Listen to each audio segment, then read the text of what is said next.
ਰੋਜ਼ਾਨਾ ਲੋਕਨਾਥ ਟੀਵੀ ਦਾ special programme ਲੁਕਵਾਂ ਸੱਚ ਦੇਖ ਰਹੇ ਹੋ ਤੁਸੀਂ ਤੇ ਮੈਂ ਹਾਂ ਲਖਵਿੰਦਰ ਸਿੰਘ ਮਾਨ ਲੈ ਕੇ ਹਾਜ਼ਰ ਹਾਂ ਦੇਸ਼ ਦੀ ਰਾਜਨੀਤੀ ਦੀਆਂ ਕੁਝ ਵੱਡੀਆਂ ਤੇ ਅਹਿਮ ਖਬਰਾਂ।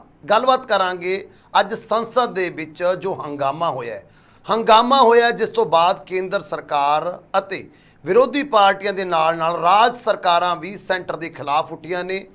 ਇੱਕ ਬਿੱਲ ਨੂੰ ਲੈ ਕੇ ਹੰਗਾਮਾ ਹੋਇਆ। ਆਖਰ ਇਸ ਬਿੱਲ ਦੇ ਵਿੱਚ ਐਸਾ ਕੀ ਸੀ ਕਿ ਪੂਰਾ ਦੇਸ਼ ਸੈਂਟਰ ਸਰਕਾਰ ਦੇ ਖਿਲਾਫ ਉੱਠਿਆ। ਇਸ ਬਿੱਲ ਦੇ ਬਾਰੇ ਵਿਸਥਾਰ ਦੇ ਨਾਲ ਚਰਚਾ ਕਰਾਂਗੇ ਤੇ ਚਰਚਾ ਕਰਾਂਗੇ ਇਸ ਗੱਲ ਦੇ ਉੱਪਰ ਕਿ ਜੇਕਰ ਇਹ ਬਿੱਲ ਪਾਸ ਹੋ ਜਾਂਦਾ ਹੈ, ਬਿੱਲ ਪਾਸ ਹੁੰਦਾ ਹੈ ਤਾਂ ਦੇਸ਼ ਦੇ ਲੋਕਾਂ ਦੇ ਉੱਪਰ ਅਤੇ ਪੰਜਾਬ ਦੇ ਲੋਕਾਂ ਦੇ ਉੱਪਰ ਇਸ ਬਿੱਲ ਦਾ ਅਸਰ ਕੀ ਪੈਣ ਵਾਲਾ ਹੈ, ਕਿੰਨਾ ਕੁ ਜ਼ਿਆਦਾ ਅਸਰ ਹੋਏਗਾ ਦੇਸ਼ ਦੀ ਜਨਤਾ ਦੇ ਉੱਪਰ, ਮਜਬੂਰੀਆਂ ਵਧਣਗੀਆਂ ਜਾਂ ਫਿਰ ਫਾਇਦਾ ਹੋਏਗਾ ਲੋਕਾਂ ਦਾ। ਇਸ ਬਾਰੇ ਵਿਸਥਾਰ ਦੇ ਨਾਲ ਗੱਲਬਾਤ ਕਰਾਂਗੇ। ਗੱਲਬਾਤ ਕਰਨ ਦੇ ਲਈ ਮੇਰੇ ਨਾਲ ਜੁੜੇ ਹਨ ਸੀਨੀਅਰ ਪੱਤਰਕਾਰ ਐਸ ਪਰਸ਼ੋਤਮ ਜੀ। ਸਭ ਤੋਂ ਪਹਿਲਾਂ ਸਵਾਗਤ ਕਰ ਲੈਂਦੇ ਹਾਂ ਪਰਸ਼ੋਤਮ ਜੀ, ਸਵਾਗਤ ਹੈ ਲੁਕਵਾਂ ਸੱਚ ਦੇ ਵਿੱਚ। ਸਵਾਗਤ ਜੀ। ਸਾਰੇ ਦੇਸ਼ ਵਿਦੇਸ਼ ਬੈਠੇ ਪੰਜਾਬੀਆਂ ਦਾ ਜਿਹੜਾ ਇਸ ਵੇਲੇ ਪ੍ਰੋਗਰਾਮ ਦੇਖ ਰਹੇ ਨੇ ਉਹਨਾਂ ਦਾ ਮੈਂ ਤਹਿ ਦਿਲੋਂ ਸ਼ੁਕਰੀਆ ਅਦਾ ਕਰਦਾ। ਸਰ, ਦੇਸ਼ ਦੀ ਸੰਸਦ ਦੇ ਵਿੱਚ ਮੌਨਸੂਨ ਸੱਤਰ ਚੱਲ ਰਿਹਾ, ਮੌਨਸੂਨ ਸੈਸ਼ਨ ਚੱਲ ਰਿਹਾ ਹੈ। ਵੈਸੇ ਤਾਂ ਹਰ ਇੱਕ ਜਿਹੜੇ ਵੀ ਸੈਸ਼ਨ ਜਦੋਂ ਚੱਲਦਾ, ਸੰਸਦ ਦਾ ਹੋਵੇ, ਵਿਧਾਨ ਸਭਾ ਦਾ ਹੋਵੇ, ਹੰਗਾਮਾ ਜ਼ਰੂਰ ਹੁੰਦਾ ਹੈਗਾ ਕਿਉਂਕਿ ਜੋ ਮੌਜੂਦਾ ਸਰਕਾਰ ਹੁੰਦੀ ਜਿਹੜਾ ਬਿੱਲ ਲੈ ਕੇ ਆਉਂਦੀ ਹੈ ਵਿਰੋਧੀ ਉਹਦੀ ਮੁਖਾਲਫਤ ਕਰਦੇ ਨੇ, ਉਹਦੇ ਐਂਟੀ ਚੱਲਦੇ ਨੇ। ਲੇਕਿਨ ਅੱਜ ਇੱਕ ਬਿੱਲ, ਅਹਿਮ ਬਿੱਲ ਪੇਸ਼ ਕੀਤਾ ਗਿਆ ਸੀਗਾ ਸੰਸਦ ਦੇ ਵਿੱਚ ਜਿਸ ਤੋਂ ਬਾਅਦ ਹੰਗਾਮਾ ਹੋਇਆ। ਵਿਰੋਧੀ ਪਾਰਟੀਆਂ ਨਹੀਂ, ਜੇਕਰ ਕਹੀਏ ਰਾਜ ਸਰਕਾਰਾਂ, ਦੇਸ਼ ਦੀਆਂ ਰਾਜ ਸਰਕਾਰਾਂ ਤਕਰੀਬਨ ਐਂਟੀ ਹੁੰਦੀਆਂ ਨਜ਼ਰ ਆਈਆਂ ਨੇ। ਇਹ ਪੂਰਾ ਮਾਮਲਾ ਕੀ ਹੈ, ਇਹ ਬਿੱਲ ਕੀ ਹੈਗਾ ਜਿਸ ਦੇ ਉੱਪਰ ਇੰਨਾ ਹੰਗਾਮਾ ਅੱਜ ਸੰਸਦ ਦੇ ਵਿੱਚ ਹੋਇਆ? ਲਖਵਿੰਦਰ ਸਿੰਘ ਮਾਨ ਜੀ, ਇਹ ਸਾਡੀ ਆਰਥਿਕਤਾ, ਉਪਜੀਵਕਾ ਨਾਲ ਤੇ ਜਿਹੜਾ ਸਾਡੀ ਵਸੋਂ ਆ, ਦਿਹਾਤੀ ਵਸੋਂ ਤੋਂ ਸਾਰੀ ਆ, ਪਰ ਦਿਹਾਤੀ ਵਸੋਂ ਨਾਲ ਖਾਸ ਕਰਕੇ ਜੁੜਿਆ ਇਹ ਜਿਹੜਾ ਅੱਜ ਪਾਰਲੀਮੈਂਟ ਦੇ ਵਿੱਚ ਜਿਹੜਾ ਬਿਜਲੀ ਮੰਤਰੀ ਹੈ, ਕੇਂਦਰ ਦੇ ਵਜ਼ੀਰ ਨੇ, ਉਹਨਾਂ ਨੇ ਇੱਕ ਬਿੱਲ ਪੇਸ਼ ਕੀਤਾ ਸੰਸਦ ਦੇ ਪਟਲ 'ਤੇ, ਸਦਨ ਦੀ ਮੇਜ਼ 'ਤੇ। ਉਹ ਬਿਜਲੀ ਸੋਧ ਬਿੱਲ 2022। ਇਹ ਜਿਹੜਾ ਬਿੱਲ ਜਦੋਂ ਪੇਸ਼ ਕੀਤਾ ਗਿਆ ਤਾਂ ਉਦੋਂ ਜਿਹੜੀਆਂ ਸਮੁੱਚੀਆਂ ਧਿਰਾਂ, ਵਿਰੋਧੀ ਧਿਰਾਂ, ਉਹਦੇ ਵਿੱਚ ਕਾਂਗਰਸ ਵੀ ਆ ਜੀ। ਚਲੋ ਆਮ ਆਦਮੀ ਪਾਰਟੀ ਦਾ ਸੰਸਦ ਦੇ ਵਿੱਚ ਕੋਈ ਮੈਂਬਰ ਨਹੀਂ ਹੈਗਾ ਇਸ ਸਮੇਂ। ਬਾਕੀ ਜਿਹੜੀਆਂ ਹੋਰ UPA ਨਾਲ ਜੁੜੀਆਂ ਪਾਰਟੀਆਂ ਨੇ, ਭਾਵੇਂ TMC ਹੈ, ਤ੍ਰਿਣਮੂਲ ਕਾਂਗਰਸ, ਭਾਵੇਂ NCP ਦੇ ਨੇ ਜੀ, ਭਾਵੇਂ DMK ਦੇ ਨੇ। ਮੇਰਾ ਦੱਸਣ ਦਾ ਲਖਵਿੰਦਰ ਸਿੰਘ ਜੀ, ਜਿੰਨੀਆਂ ਰਾਸ਼ਟਰੀ ਪਾਰਟੀਆਂ ਵਿਰੋਧੀ ਧਿਰਾਂ ਨੇ ਜੀ, ਉਹਨਾਂ ਨੇ ਇਹਦਾ ਡਟ ਕੇ ਵਿਰੋਧ ਕੀਤਾ। ਇਹਦਾ ਜਿੰਨਾ ਸਰਕਾਰ ਦੀ ਘੇਰਾਬੰਦੀ ਤਿੱਖੇ ਰੂਪ 'ਚ ਉਹ ਕਰ ਸਕਦੇ ਸੀਗੇ, ਉਹਨਾਂ ਵਿਰੋਧੀ ਸੰਸਦ ਮੈਂਬਰਾਂ ਨੇ ਪੂਰਾ ਇੱਕ ਘਿਰਾਓ ਕੀਤਾ, ਘੇਰਾਬੰਦੀ ਕਰਤੀ। ਇੱਥੋਂ ਤੱਕ ਕਿ ਸਰਕਾਰ ਜੋ ਅੱਗੋਂ ਜਵਾਬ ਦੇਣਾ ਚਾਹੁੰਦੀ ਸੀਗੀ, ਇਹਦੀ ਲੀਪਾ ਪੋਤੀ ਕਰਨੀ ਚਾਹੁੰਦੀ ਸੀਗੀ, ਉਹ ਵੀ ਨਾ ਕੋਈ ਦਮ ਕਰਕੇ ਰੱਖਿਆ ਵਿਰੋਧੀ ਧਿਰਾਂ ਨੇ। ਜਿਹੜਾ ਇੱਕ ਮੈਂ ਸੋਚਦਾ ਇੱਕ ਲੋਕ ਪੱਖੀ ਕਦਮ ਵੀ ਕਿਹਾ ਜਾ ਸਕਦਾ। ਚਲੋ ਇਹ ਜਿਹੜਾ ਬਿਜਲੀ ਸੋਧ ਬਿੱਲ ਆ, ਇਹ ਬੜਾ ਚਰਚਿਤ ਆ ਲਖਵਿੰਦਰ ਸਿੰਘ ਜੀ। ਇਹ ਜਿਹੜਾ ਬਾਅਦ ਵੀ ਰਿਹਾ, ਇਹ ਬਿੱਲ ਪੇਸ਼ ਹੋਣ ਤੋਂ ਪਹਿਲਾਂ ਇਹ ਬਿੱਲ 2020 ਦੇ ਨਾਲ ਜਾਣਿਆ ਜਾਂਦਾ ਸੀਗਾ। ਤੇ ਜਦੋਂ 2020 ਇਹ ਬਿੱਲ, ਬਿਜਲੀ ਸੋਧ ਬਿੱਲ ਲੋਕ ਸਭਾ 'ਚ ਪੇਸ਼ ਕੀਤਾ ਜਾਣਾ ਸੀਗਾ, ਉਹਨਾਂ ਦਿਨਾਂ ਦੇ ਵਿੱਚ ਪਾਰਲੀਮੈਂਟ ਸੈਸ਼ਨ ਜਿਹੜੇ ਆ ਉਹ ਬੰਦ ਹੋਣ ਕਰਕੇ ਉਹ ਇੱਕ ਕਿਸਮ ਦੇ ਜਿਹੜੇ COVID-19 ਜਿਹਨੂੰ ਕਹਿੰਦੇ ਆ, ਕਰੋਨਾ ਮਹਾਮਾਰੀ ਕਰਕੇ ਉਹ ਕਾਫੀ ਪ੍ਰਭਾਵਿਤ ਹੋ ਰਹੇ ਸਨ। ਤੇ ਪਰ ਉਦੋਂ ਵੀ ਇਹਨਾਂ ਨੇ ਜਿਵੇਂ ਖੇਤੀ ਕਾਲੇ ਕਾਨੂੰਨ ਜਿਹਨਾਂ ਨੂੰ ਕਿਹਾ ਜਾਂਦਾ, ਉਹਦੇ ਨਾਲ ਹੀ ਜਦੋਂ ਕਿ ਖੇਤੀ ਕਾਲੇ ਕਾਨੂੰਨ ਪਾਸ ਕੀਤੇ, ਕਾਹਲੀ 'ਚ ਪੇਸ਼ ਕਰਕੇ ਪਾਸ ਕੀਤੇ, ਤੇ ਰਾਜ ਸਭਾ ਦੇ ਵਿੱਚ ਇਹਨਾਂ ਦੀ ਘੱਟ ਗਿਣਤੀ ਹੋਣ ਦੇ ਬਾਵਜੂਦ NDA ਜਿਹੜੀ ਕਿ ਕੇਂਦਰ ਦੀ ਸੱਤਾ 'ਤੇ ਰਾਜ ਕਰ ਰਹੀ ਆ, ਕਾਹਲੀ ਵਿੱਚ ਉਹ ਵੀ ਮੌਖਿਕ ਤੌਰ 'ਤੇ ਬਿੱਲ ਪਾਸ ਕਰਵਾ ਲਿਆ ਖੇਤੀ ਕਾਲੇ ਕਾਨੂੰਨਾਂ ਦਾ। ਉਦੋਂ ਇਹਦੇ 'ਤੇ ਵੀ ਬਕਾਇਦਾ ਉਹ ਇਹ ਬਿੱਲ ਨੂੰ ਪਾਸ ਕਰਾਉਣਾ ਚਾਹੁੰਦੇ ਸੀਗੇ, ਪਰ ਇਹ ਜਿਹੜੇ ਕਾਨੂੰਨ ਬਣਨ ਤੋਂ ਪਹਿਲੋਂ, ਖੇਤੀ ਕਾਨੂੰਨ ਬਣਨ ਤੋਂ ਪਹਿਲੋਂ ਹੀ ਪੰਜਾਬ ਦੀਆਂ ਜਿਹੜੀਆਂ 32 ਕਿਸਾਨ ਜਥੇਬੰਦੀਆਂ ਨੇ, ਜਿਹੜੀਆਂ ਕਿ ਸਾਰੀਆਂ ਆਪਣੀਆਂ ਜਿਹੜੀ ਸੰਕੀਰਨ ਰਾਜਨੀਤੀ ਕਿਹਾ ਜਾਂਦਾ, ਪਿਛਾਂਹ ਖਿੱਚੂ ਰਾਜਨੀਤੀ ਕਿਹਾ ਜਾਂਦਾ, ਜਾਂ ਆਪਣੇ ਸਵਾਰਥੀ ਹਿੱਤਾਂ ਦੀ ਰਾਜਨੀਤੀ ਕਿਹਾ ਜਾਂਦਾ, ਉਹਦੇ ਤੋਂ ਉੱਪਰ ਉੱਠ ਕੇ ਇੱਕ ਮੰਚ ਤੇ ਆ ਕੇ 32 ਜਥੇਬੰਦੀਆਂ ਦੇ ਸੰਗਠਨ ਬਣਾ ਕੇ ਬਕਾਇਦਾ ਕੇਂਦਰ ਸਰਕਾਰ ਵਿਰੁੱਧ ਮੋਰਚਾ ਖੋਲ੍ਹਤਾ ਸੀਗਾ। ਉਹ ਹੀ 32 ਜਥੇਬੰਦੀਆਂ ਦੀ ਪਹਿਲ ਕਦਮੀ ਕਰਕੇ ਦਿੱਲੀ ਦੀਆਂ ਹੱਦਾਂ 'ਤੇ ਲਗਾਤਾਰ 378 ਦਿਨ ਮੋਰਚਾ ਲੱਗਾ ਰਿਹਾ ਕਿਸਾਨ ਅੰਦੋਲਨ ਦਾ। ਲਖਵਿੰਦਰ ਸਿੰਘ ਜੀ, ਜਿੱਥੋਂ ਤੱਕ ਉਹ ਕਿਸਾਨ ਅੰਦੋਲਨ ਦੀ ਗੱਲ ਆ ਜੀ, ਉਹਦੇ ਦਰਮਿਆਨ ਜਿਹੜੀਆਂ ਵਾਰਤਾਵਾਂ ਹੁੰਦੀਆਂ ਰਹੀਆਂ ਨੇ, ਟੇਬਲ ਟਾਕ ਹੁੰਦੀ ਰਹੀ ਆ, ਉਹਦੇ ਵਿੱਚ ਭਾਵੇਂ ਖੇਤੀ ਮੰਤਰੀ ਸੀਗੇ, ਭਾਵੇਂ ਬਿਜਲੀ ਮੰਤਰੀ ਸਨ, ਭਾਵੇਂ ਕੇਂਦਰੀ ਗ੍ਰਹਿ ਮੰਤਰੀ ਵੀ ਆਉਂਦੇ ਰਹੇ ਨੇ, ਜਾਂ ਫਿਰ ਪਿਊਸ਼ ਗੋਇਲ ਜਿਹੜੇ ਵਣਜ ਮੰਤਰੀ ਆ, ਉਹ ਵੀ ਬਕਾਇਦਾ ਇਹਨਾਂ ਮੀਟਿੰਗਾਂ ਸੀਗੇ। ਤੇ ਜਦੋਂ ਉਹ ਕਿਸਾਨ ਅੰਦੋਲਨ ਖਤਮ ਹੋਣ 'ਤੇ ਸੀਗਾ, ਜਦੋਂ ਪ੍ਰਧਾਨ ਮੰਤਰੀ ਨੇ ਮਾਫੀ ਮੰਗ ਕੇ, ਕਿਸਾਨ ਜਗਤ ਕੋ ਨਹੀਂ ਸਾਰੇ ਹਿੰਦੁਸਤਾਨ ਜਗਤ ਕੋ ਮਾਫੀ ਮੰਗ ਕੇ ਕਿ ਕਿਸਾਨਾਂ ਦੇ ਦਿਲ ਦੁਖਿਆ, ਇਹ ਜਿਹੜੇ ਖੇਤੀ ਕਾਲੇ ਕਾਨੂੰਨ ਆ ਉਹਨਾਂ ਨੂੰ ਮੈਂ ਅੱਜ ਰੱਦ ਕਰਨ ਜਾ ਰਿਹਾ।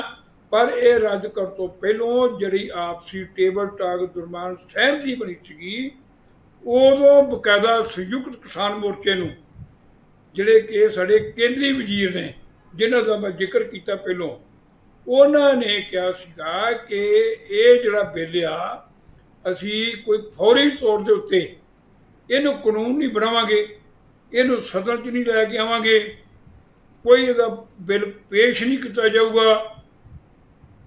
ਬਕਾਇਦਾ ਇਹ ਬਿੱਲ ਪੇਸ਼ ਕਰਨ ਤੋਂ ਪਹਿਲੋਂ ਸੰਯੁਕਤ ਕਿਸਾਨ ਮੋਰਚੇ ਨਾਲ ਫਿਰ ਮੀਟਿੰਗ ਕਰਕੇ, ਤੇ ਉਸ ਤੋਂ ਇਲਾਵਾ ਜਿਹੜੀਆਂ ਨੇ ਵੱਖ-ਵੱਖ ਸੂਬੇ ਨੇ, ਕਿਉਂਕਿ ਇਹ ਜਿਹੜਾ ਬਿੱਲ ਆ ਇਹ ਸਿੱਧੇ ਤੌਰ 'ਤੇ ਕਿਸਾਨਾਂ ਦੇ ਅਧਿਕਾਰਾਂ 'ਤੇ ਛਾਪਾ ਆ।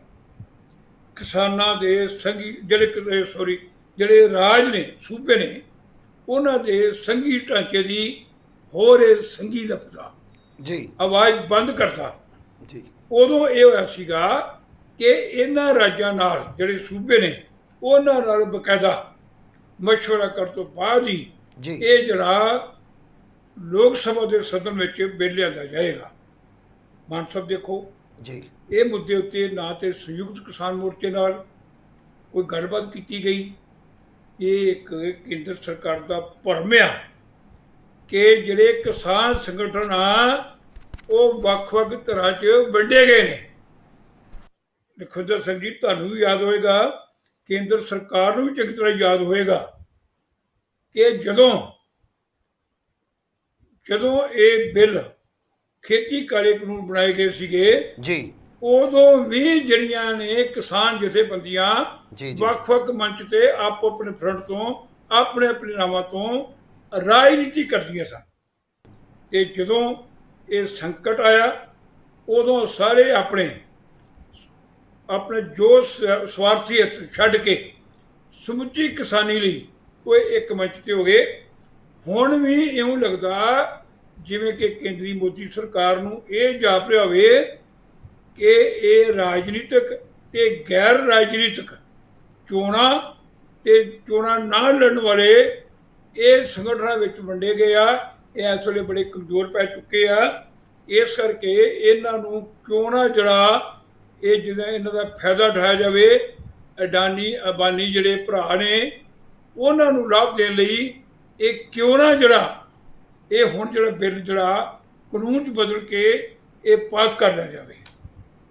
ਜਿੱਥੋਂ ਤੱਕ ਹੁਣ ਇਹਨਾਂ ਦੇ ਮੇਰਾ ਜੋ ਕਿਸਾਨ ਸੰਗਠਨਾਂ ਬਾਰੇ ਤਜਰਬਾ ਪਿਛਲੇ 40-45 ਸਾਲ ਦੀ ਲੰਬੀ ਪੱਤਰਕਾਰਤਾ ਦੇ ਵਿੱਚ ਜੋ ਮੈਂ ਦੇਖ ਰਿਹਾ ਕਿ ਜਦੋਂ ਸੰਕਟ ਆਉਂਦਾ ਕਿਸਾਨੀ ਦੇ, ਉਦੋਂ ਸਾਰੇ ਇੱਕ ਮੁੱਦੇ 'ਤੇ ਇਕੱਠੇ ਆ।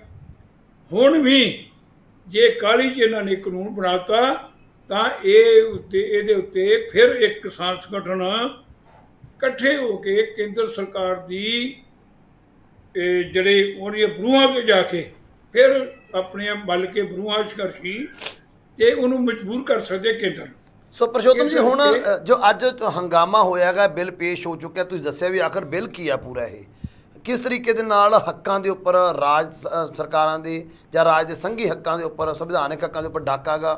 ਹੁਣ ਜੋ ਅੱਜ ਬਿੱਲ ਪੇਸ਼ ਹੋ ਚੁੱਕਿਆ, ਹੰਗਾਮਾ ਵੀ ਹੋਇਆ, ਹੁਣ ਲੇਟੈਸਟ ਸਟੇਟਸ ਰਿਪੋਰਟ ਕੀ ਹੈਗੀ ਇਸ ਪੂਰੇ ਮਾਮਲੇ ਦੀ? ਬਿੱਲ ਦੇ ਉੱਪਰ ਬਹਿਸ ਹੋਈ ਹੈ, ਅੱਗੇ ਹੁਣ ਸਥਿਤੀ ਕੀ ਬਣੀ ਹੋਈ ਹੈਗੀ?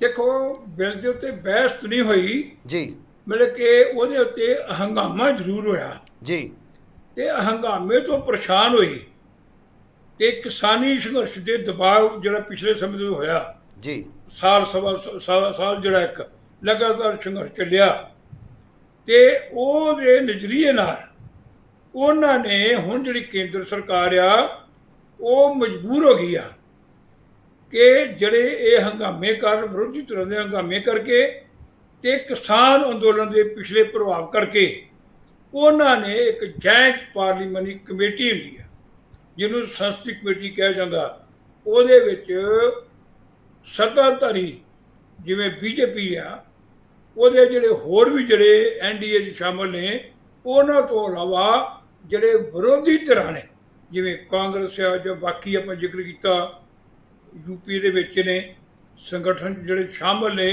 ਸੰਸਦ ਮੈਂਬਰ, ਉਹਨਾਂ ਨੂੰ ਵੀ ਉਹ ਸੰਸਦੀ ਕਮੇਟੀ ਵਿੱਚ ਬਤੌਰ ਮੈਂਬਰ ਕਿ ਇਹਨੂੰ ਵਾਈਸ ਚੇਅਰਮੈਨ ਜਾਂ ਚੇਅਰਮੈਨ ਬਣਾਇਆ। ਉਹਦੇ ਵਿੱਚ ਇਹ ਬਕਾਇਦਾ ਇਹਦਾ ਹੁਣ ਮੰਥਨ ਹੋਏਗਾ, ਉਹਦੇ ਵਿੱਚ ਜਮ੍ਹਾਂ ਘਟਾਓ ਹੋਏਗਾ, ਇਹ ਕਿੰਨਾ ਕੁ ਫਾਇਦੇਮੰਦ ਆ, ਕਿੰਨਾ ਕੁ ਨੁਕਸਾਨਮੰਦ ਆ, ਜਾਂ ਇਹਦੀਆਂ ਜਿਹੜੀਆਂ ਕਿਹੜੀਆਂ ਮੱਦਾਂ ਜਿਹੜੀਆਂ ਕਿ ਕਿਉਂਕਿ ਜਿਹੜਾ ਬਿਜਲੀ ਸਪਲਾਈ ਆ ਜੀ, ਉਹ ਮਾਨ ਸਾਹਿਬ ਰਾਜਾਂ ਦਾ ਵਿਸ਼ਾ ਬਿਨਾ ਕਿ ਰਾਜਾਂ ਦਾ ਅਧਿਕਾਰ ਆ, ਉਹਨਾਂ ਨੇ ਰਾਜਾਂ ਨੇ ਬਿਜਲੀ ਦਾ ਦੇਖਣਾ, ਇਹ ਅਨੁਸਾਰ ਉਹ ਰਾਜਾਂ ਦੇ ਅਧਿਕਾਰ ਖੋਏ ਜਾਂਦੇ ਪਏ ਆ ਬਿਜਲੀ ਦੇ ਮੁੱਦੇ 'ਤੇ ਵੀ। ਉਹ ਹੁਣ ਜਿਹੜੀ ਇੱਕ ਸੰਸਦੀ ਕਮੇਟੀ ਆ ਉਹਨੂੰ ਇਹ ਦੇ ਦਿੱਤਾ, ਉਹ ਦੇਖਣਗੇ, ਪਰ ਇਹਦੇ ਜਿਹੜੇ ਪ੍ਰਭਾਵ ਜਿਹੜੇ ਆ ਜੋ ਨਜ਼ਰ ਆਉਂਦੇ ਆ ਪਹਿਲੀ ਨਜ਼ਰੇ ਹੀ, ਉਹ ਤੇ ਹੈਗੇ ਆ ਖਪਤਕਾਰਾਂ ਦੇ ਬਹੁਤ ਵਿਰੋਧ 'ਚ।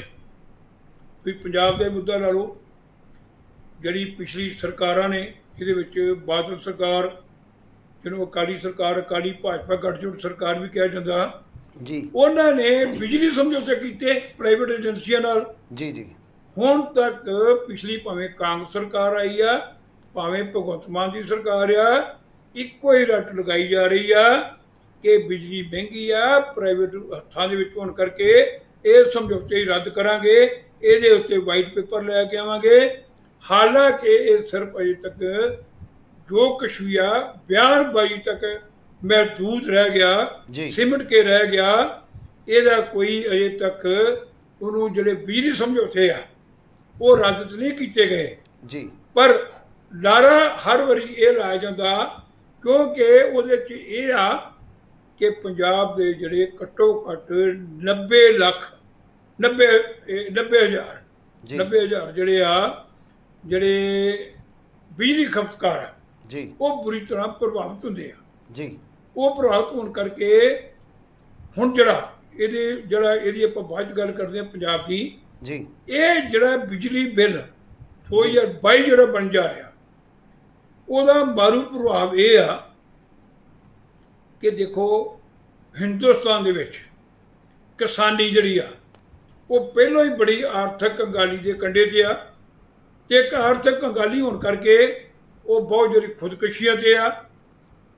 ਕੇਂਦਰ ਸਰਕਾਰ ਜਿਹੜੀ ਇਸ ਵੇਲੇ ਸੱਤਾ ਦੇ ਕਾਬਜ਼ ਆ, ਉਹ ਬਾਰ-ਬਾਰ ਵਾਅਦੇ ਕਰਦੀ ਰਹੀ ਆ, ਦਾਅਵੇ ਕਰਦੀ ਰਹੀ ਆ।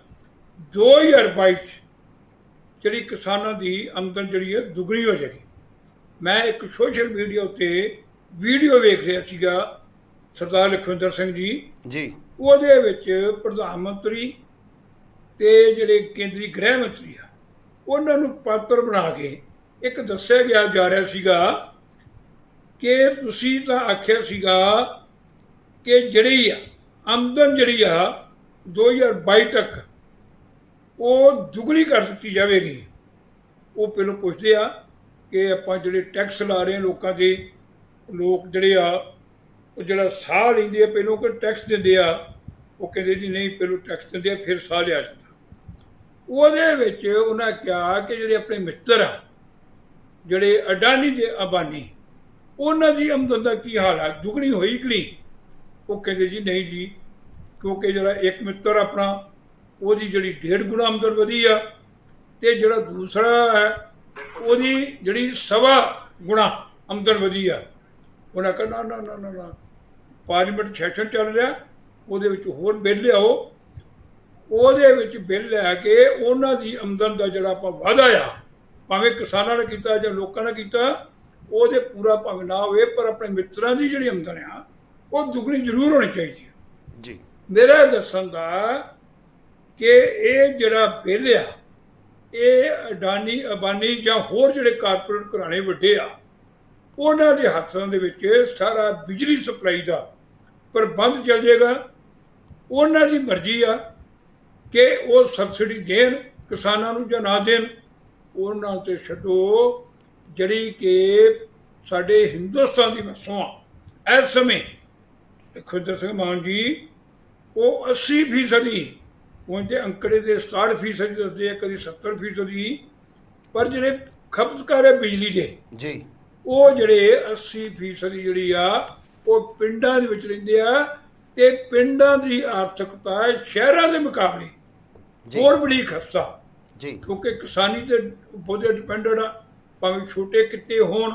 ਜੀ ਪਰਸ਼ੋਤਮ ਜੀ, ਜੇ ਮੰਨ ਲਓ, ਵੈਸੇ ਤਾਂ ਤੁਸੀਂ ਦੱਸਤਾ ਵੀ ਇਹ ਜਿਹੜਾ ਬਿੱਲ ਹੈ ਬਹਿਸ ਤੋਂ ਹੋਈ ਹੈ, ਪਰ ਹੰਗਾਮਾ ਹੋਇਆ ਦੇ ਉੱਪਰ, ਸਟੈਂਡਿੰਗ ਕਮੇਟੀ ਦੇ ਕੋਲੇ ਭੇਜਤਾ, ਤੇ ਜਿਸ ਤਰੀਕੇ ਦੇ ਨਾਲ ਹੁਣ ਪ੍ਰਤੀਕਰਮ ਆ ਰਹੇ ਨੇਗੇ ਪੋਲੀਟੀਕਲ ਲੀਡਰਸ ਦੇ, ਲੱਗਦਾ ਨਹੀਂ ਵੀ ਬਿੱਲ ਇਹ ਪਾਸ ਹੋ ਜਾਊਗਾ। ਲੇਕਿਨ ਜੇਕਰ ਆਪਾਂ ਮੰਨ ਲਈਏ ਵੀ ਇਹ ਬਿੱਲ ਪਾਸ ਹੁੰਦਾ, ਮੋਦੀ ਆਪਣੀ ਜਿੱਦ ਤੇ ਅੜਿਆ ਰਿਹਾ, ਸੈਂਟਰ ਸਰਕਾਰ ਆਪਣੀ ਜਿੱਦ ਤੇ ਅੜੀ ਰਹੀ, ਤਾਂ ਇਹਦੇ ਪ੍ਰਭਾਵ ਕੀ ਪੈਣ ਵਾਲੇ ਨੇ? ਪੰਜਾਬ ਦੇ ਵਿੱਚ ਇਸ ਦੇ ਪ੍ਰਭਾਵ ਕੀ ਪੈਣ ਵਾਲੇ ਨੇ? ਦੇਸ਼ ਦੇ ਵਿੱਚ ਇਹਦੇ ਪ੍ਰਭਾਵ ਕੀ ਪੈਣ ਵਾਲੇ ਨੇ? ਮਾਨ ਸਾਹਿਬ, ਤੁਹਾਡਾ ਬੜਾ ਵਧੀਆ ਸਵਾਲ ਆ ਜੀ, ਜਿਹਦੇ ਉੱਤੇ ਚਰਚਾ ਹੋਣੀ ਬਹੁਤ ਜ਼ਰੂਰੀ ਆ। ਜਿੱਥੋਂ ਤੱਕ ਇਹ ਬਿੱਲ ਦੀ ਗੱਲ ਹੈ, ਜਿਵੇਂ ਆਪਾਂ ਲੰਬੀ ਇੱਕ ਤੇ ਗੱਲ ਵੀ ਕੀਤੀ ਆ, ਚਰਚਾ ਵੀ ਕੀਤੀ ਆ, ਜਿਹੜੇ ਭਗਵੰਤ ਮਾਨ ਨੇ ਪੰਜਾਬ ਦੇ ਮੁੱਖ ਮੰਤਰੀ ਆ, ਉਹਨਾਂ ਨੇ ਅੱਜ ਬਕਾਇਦਾ ਇੱਕ ਬਿਆਨ ਦੇ ਕੇ, ਟਵੀਟ ਕਰਕੇ ਉਹਦੇ ਵਿੱਚ ਕਿਹਾ ਕਿ ਜਿਹੜਾ ਆਮ ਆਦਮੀ ਸਰਕਾਰ ਆ ਜਾਂ ਆਮ ਆਦਮੀ ਪਾਰਟੀ ਆ, ਉਹ ਇਹ ਜਿਹੜਾ ਰਾਜਾਂ ਦਾ ਜਿਹੜਾ ਸੰਘੀ ਕੁੱਟਣ ਵਾਲਾ ਇਹ ਬਿੱਲ ਆ, ਇਹਨੂੰ ਕਦਾਚਿਤ ਪ੍ਰਵਾਨ ਨਹੀਂ ਕਰੇਗੀ।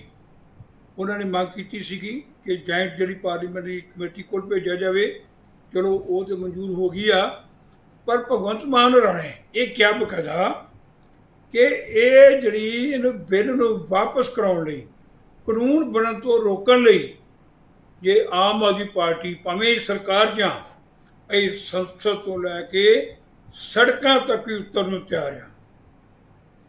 ਜਿਹੜੇ ਕੇਜਰੀਵਾਲ ਇਹਨਾਂ ਦੇ ਸੁਪਰੀਮੋ ਆ, ਜਿਹੜੇ ਦਿੱਲੀ ਦੇ ਮੁੱਖ ਮੰਤਰੀ ਆ ਜੀ, ਉਹਨਾਂ ਨੇ ਵੀ ਕਿਹਾ ਕਿ ਇਹ ਜਿਹੜਾ ਬਿੱਲ ਆ, ਇਹ ਜਿਹੜਾ ਕਾਨੂੰਨ ਬਣ ਜਾ ਰਿਹਾ ਬਿਜਲੀ ਬਿੱਲ, ਇਹਦਾ ਜਿਹੜਾ ਸਿੱਧਾ ਲਾਭ ਆ, ਉਹ ਜਿਹੜਾ ਸਿੱਧੇ ਤੌਰ ਤੇ ਅਡਾਨੀ ਅੰਬਾਨੀ ਜਾਂ ਸਰਮਾਏਦਾਰ ਵੱਡੀਆਂ ਕੰਪਨੀਆਂ ਪ੍ਰਾਈਵੇਟ ਉਹਨਾਂ ਨੂੰ ਹੋਏਗਾ, ਤੇ ਜਿਹੜੇ ਲੋਕ ਆ ਉਹਨਾਂ ਦਾ ਹੋਰ ਇੱਕ ਝੂਮਰ ਕੱਢੇਗਾ ਜੀ।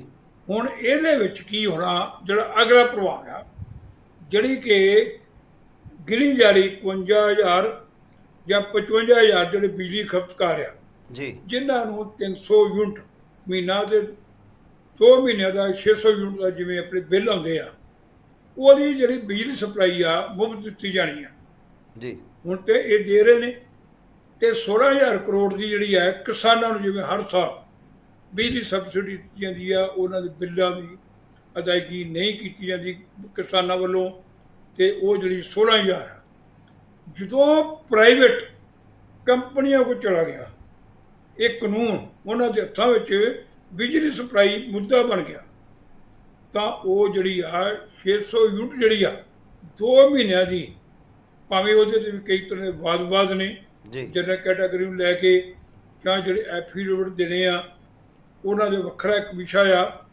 ਉਹਨਾਂ ਨੂੰ ਵੀ ਜਿੰਨੀਆਂ ਵੀ ਖਪਤਕਾਰਾਂ ਨੂੰ ਮਿਲਣੀ ਆ ਜੀ, ਉਹ ਵੀ ਬਿਜਲੀ ਸਪਲਾਈ ਬੰਦ ਹੋ ਜਾਣੀ ਆ, ਕਿਉਂਕਿ ਸਟੇਟ ਕੋਲ ਇਹਨੇ ਅਧਿਕਾਰ ਹੀ, ਇੰਨਾ ਪੈਸਾ ਹੀ ਨਹੀਂ ਹੈਗਾ ਜੀ, ਇਹਨਾਂ ਰੈਵਨਿਊ ਨਹੀਂ ਹੈਗਾ ਕਿ ਉਹ ਆਪਣੀ ਪਾਕਟ 'ਚੋਂ ਦੇ ਸਕਣ ਜੀ।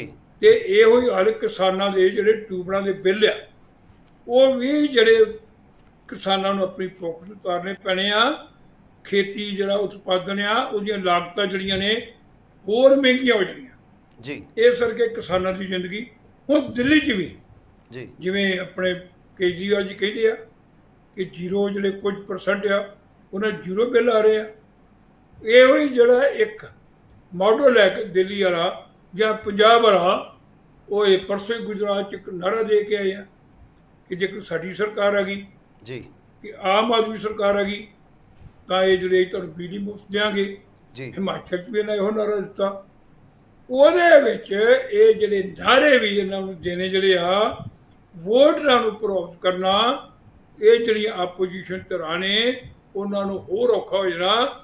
ਆਪੋਜੀਸ਼ਨ ਹੀ ਨਹੀਂ, ਜਿਹੜੀਆਂ ਹੋਰ ਸਟੇਟਾਂ ਨੇ, ਜੀ ਇਹ ਤੇ ਹੈ ਨਹੀਂ ਗਾ ਜਿਹੜੀਆਂ NDA ਦੀਆਂ ਸਟੇਟਾਂ ਨੇ, ਭਾਜਪਾ ਦੀਆਂ ਸਟੇਟਾਂ ਨੇ, ਕਿ ਉਹਨਾਂ ਨੂੰ ਨਿਯਮਾਂ ਤੋਂ ਉੱਪਰ ਉੱਠ ਕੇ ਉਹ ਵੱਡੇ ਪੈਕੇਜ ਦਿੱਤੇ ਜਾਣ।